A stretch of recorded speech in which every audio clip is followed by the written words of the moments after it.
Okay, welcome back. Now we're going to create a new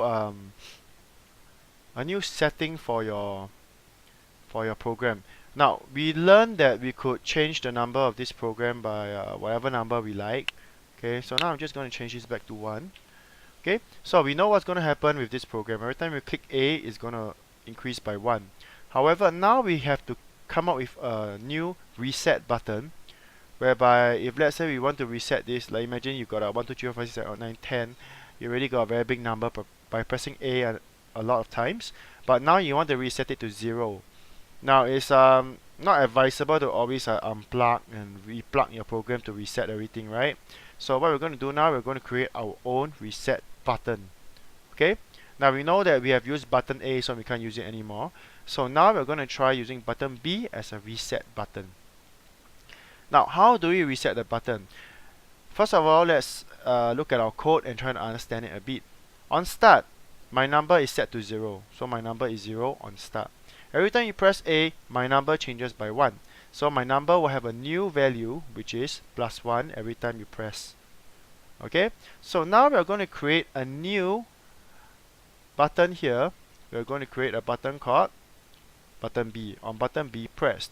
If we want to reset it, if let's say you press A a lot of times and you want to put it back to 0, what we need to do, okay, we have to do the exact same thing as the on start up here, okay, and we are just going to copy those two lines over there. So first we're going to go to variable, we're going to take set item to 0, and don't forget to change the item to my number. Okay, then so that we can see it on the simulator itself, what we can do is, under the basic tag, we're going to put the show number, and we're going to paste it down here. And then don't forget, because it's just going to show a number 0. Okay, so we will have to click the variable, and we have to take the my number little tab over here, and we're going to exchange it with the 0. So you look, actually the on start line and the on button B lines, the two lines are actually exactly the same, because they are doing the same function. They are changing my number to 0. So let's see what happens here. On button A press, you're going to press it 1 2 3 4 5 times, and it keeps going up.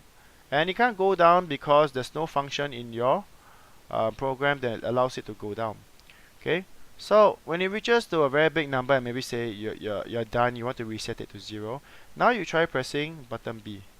Okay, so let's say we got up to 5, and then now we're going to press button B to reset it to 0.